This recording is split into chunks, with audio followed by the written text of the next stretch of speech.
In this video, I will quickly explain what the differences are between the device finder, the data collector, and the crawler. And to explain this properly, I will start with a little architectural picture.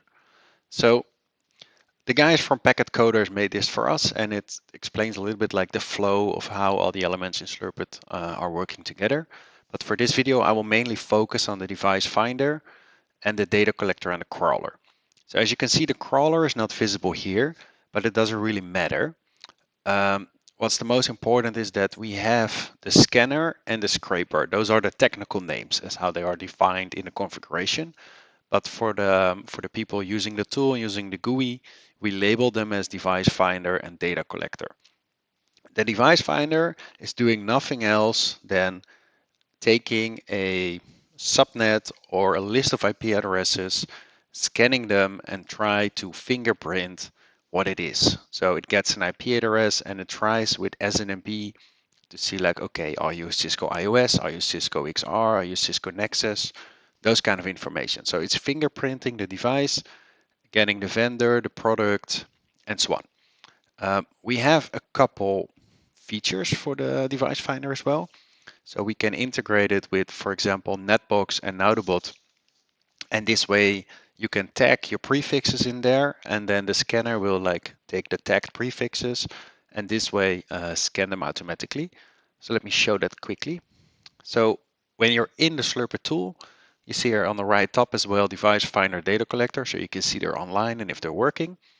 And when you go in the menu to device finder, you will see here that it can scan a range.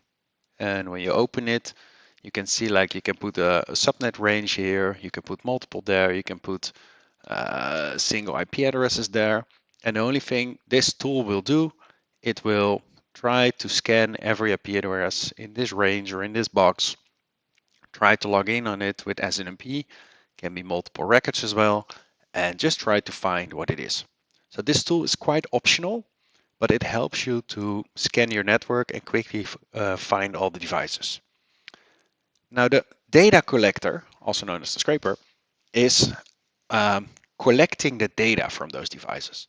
So when all the devices are in your inventory, it's going to log in, and then with SSH, it will collect ARP tables, interfaces, MAC addresses, routing tables, whatever you want. You can provide a command, you can provide the template, you can provide the interval, and it will just log in. It will collect the data over time. It will store the uniques. It will add metadata to it. So that's what the data collector and the scraper are doing. Now is the big question. What's doing the crawler? So when you go back to the device finder, you will find an extra tab here that says crawler. And the reason for this is that when we released this, we had a question from somebody who said like, okay, if I would put only my core network in here, would it be able for you to find all the other locations, branches, devices in my network from, for example, the LLDP information, the CDP, the routing tables, and so on? So that's kind of what the crawler is doing. In the crawler, you can define for which collected data. So for example, it says here LLDP. And when you go to LLDP, you see there is a lot of neighbor information. There is IP addresses and so on. Same for ARP, also same for routing tables. So what you configure in the crawler is from which collected data collection you want to start using the IP addresses to actually hop over the network.